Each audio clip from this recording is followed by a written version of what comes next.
नमस्कार। Rankers academy में आप सभी का स्वागत है। जैसे कि आप लोग गुरुकुला बैच पढ़ चुके हैं और गुरुकुला एग्ज़ाम भी दे चुके हैं। अब हमारी कोशिश है कि डीएससी क्या है, डीएससी के लिए डीएससी हो या गुरुकुला हो या टेट हो, सभी के लिए हमें कंटेंट की ज़रूरत है। तो आज हम क्लास स्टार्ट करेंगे कंटेंट से। गुरुकुला के रिजल्ट्स भी जल्दी आने वाले हैं। ओके, ऑनलाइन फीस आपको केवल प्ले स्टोर से हमारा ऐप डाउनलोड करिए। रैंकर्स RANKERS और महात्मा गांधी जी की फोटो आएगी। ओके, केवल 2500 मात्र में आपको DSC की कोचिंग दी जाएगी ऑनलाइन के थ्रू। ओके, 6 मंथ्स आपके लिए वैलिडिटी रहेगी। और अगर आप मटेरियल चाहते हैं तो मटेरियल का कॉस्ट अलग रहेगा। आप हमें संपर्क कीजिए हमारे नंबर पे 9701081123। आपको डिस्क्रिप्शन में हमारा नंबर भी मिल जाएगा। ओके, ऑफलाइन क्लास लेना चाह रहे तो भी आप कॉल करिए, ऑनलाइन भी लेना चाह रहे तो आप प्ले स्टोर से आप डाउनलोड करिए। ओके,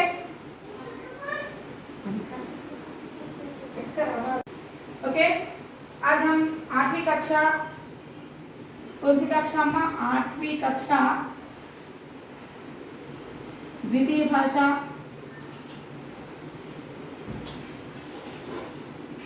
किताब का नाम है बाल बगीचा 3।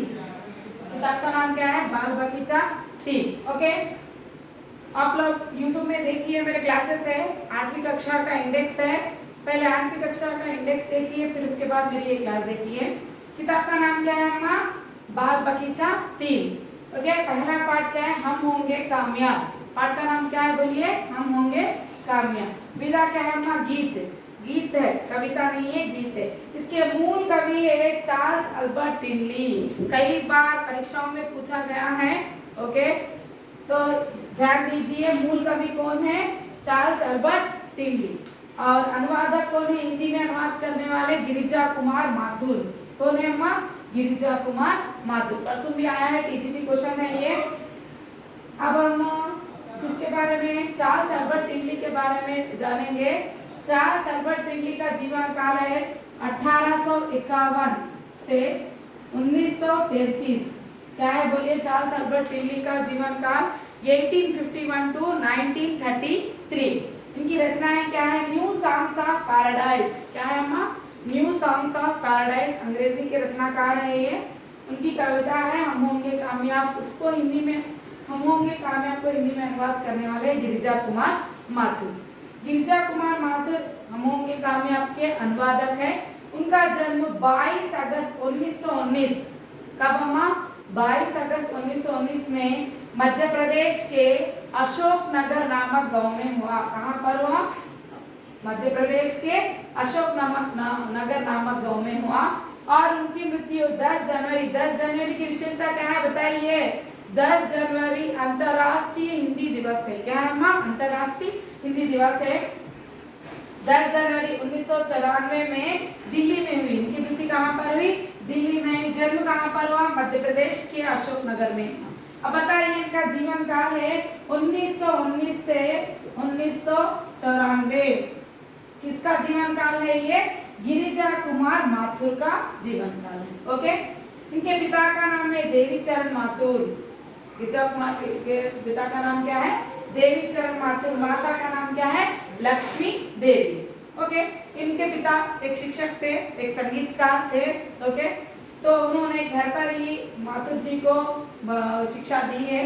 अंग्रेजी, गणित और इतिहास की शिक्षा दी है। इस तरह से उनकी प्रारंभिक शिक्षा घर पर ही हुई और स्थानीय कॉलेज में उन्होंने इंटरमीडिएट पास किया।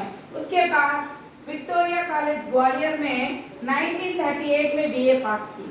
BA की स्नातक की उपाधि कब लिए? 1938 में। कौन से कॉलेज से? Victoria college. विक्टोरिया कॉलेज कहाँ पर है माँ? ग्वालियर में है। ओके, फिर उसके बाद 1941 में 1941 में लखनऊ विश्वविद्यालय में MA इंग्लिश करे, MA अंग्रेजी करे। क्या करे अम्मा? MA अंग्रेजी की शिक्षा कहाँ पर प्राप्त की इन्होंने? लखनऊ विश्वविद्यालय में 1941 में प्राप्त की। उसके बाद इन्होंने काव्यात्मक शुरुआत 1934 में ही की है। कौन सी भाषा में की है? ब्रज भाषा में की। कौन सी भाषा में करे अम्मा? ब्रज भाषा में करे। और आपको तो मालूम है ना हिंदी साहित्य का इतिहास किस तरह से विभाजित किया गया है, आदिकाल, भक्ति काल, रीति काल, आधुनिक काल। आधुनिक काल को दो भागों में बांटा गया है, पद्य और गद्य। पद्य के अंतर्गत क्या है? भारतेंदु युग, द्विवेदी युग और क्या है? प्रयोगवाद, प्रागतिकवाद। प्रयोगवाद के कौन है? इसके अग्नि है। तो अग्नि के 3 सप्तक बने, तार सप्तक, तार सप्तक 1, तार सप्तक 2, तार सप्तक 3। प्रथम तार सप्तक के 7 कवियों में से एक कवि थे गिरिजा कुमार माथुर। इसके आग्नेय के 1943 में आग्नेय के तार सप्तक, क्या है तार सप्तक? पत्रिका है। पत्रिका के 7 कवियों में से एक कवि कौन थे? गिरिजा कुमार माथुर थे। समझ गए ना? हम होंगे कामयाब के मूल कवि कौन है? Charles Albert Tinley. इनका जीवन काल है 1851 टू 1933। मूल कवि चार्ल्स अल्बर्ट टिनली है और अनुवादक कौन है? गिरिजा कुमार माथुर। गिरिजा कुमार माथुर का जन्म 22 अगस्त 1919 में मध्य प्रदेश के अशोकनगर में हुआ। नेक्स्ट उनकी मृत्यु 10 जनवरी 1994 में दिल्ली में हुई। पिताजी कौन है? देवीचरण माथुर, माता लक्ष्मी देवी। उन्होंने कब से काव्यात्मक काव्य लिखना शुरू किया? 1934 से। कौन से कॉलेज से बीए पढ़े? विक्टोरिया कॉलेज से 1938। उसके बाद 1941 में एमए अंग्रेजी की उपाधि प्राप्त की। 1943 में 1943 में आग्नेय के तार सप्तक में 7 कवियों में से एक कवि थे। इनके काव्य संग्रह है मंजीर, इंपॉर्टेंट है, पिछली बार पूछा गया है, ध्यान दीजिए। मंजीर, नाश और निर्माण, क्या है? नाश और निर्माण। नेक्स्ट धूप के धान, किसके धान? धूप के धान। शिला पंख चमकीले, जो बंद नहीं सका, भीतरी नदी यात्रा, छाया मत छूना, छाया मत छूना, साक्षी रहे वर्तमान, पृथ्वी कल्प, मुझे और भी कहना है। क्या क्या है? फिर से एक बार बोलिए। मंजीर, नाश और निर्माण। नेक्स्ट क्या है? धूप के धान। नेक्स्ट क्या है?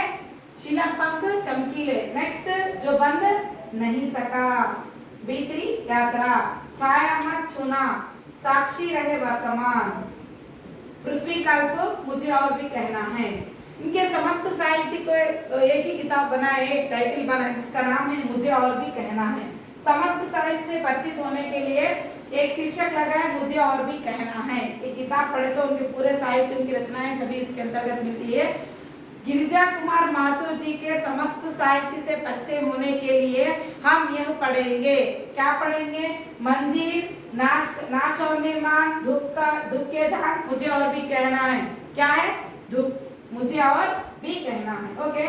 मंजीर रचना में क्या है? द्वितीय विश्व युद्ध की घटनाओं से उत्पन्न प्रतिक्रियाएं, जो द्वितीय विश्व युद्ध हुआ जब कैसी घटनाएं घटी है उसके बारे में, क्या क्या प्रतिक्रियाएं है उसके बारे में, और भारत में चल रहे आंदोलन के बारे में इन्होंने लिखा है।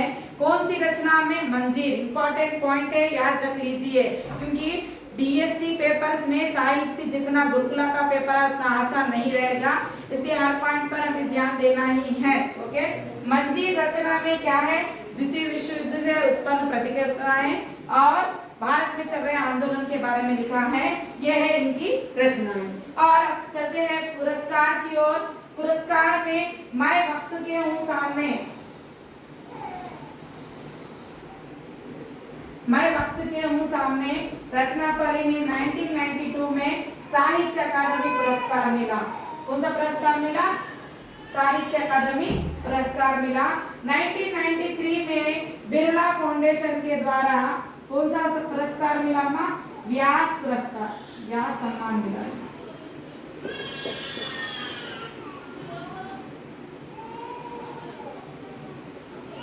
ओके। मैं सामने रचना पर में क्या मिला? साहित्य अकादमी मिला। और 1993 में क्या मिला? बिरला फाउंडेशन के द्वारा व्यास सम्मान प्राप्त हुआ। ओके।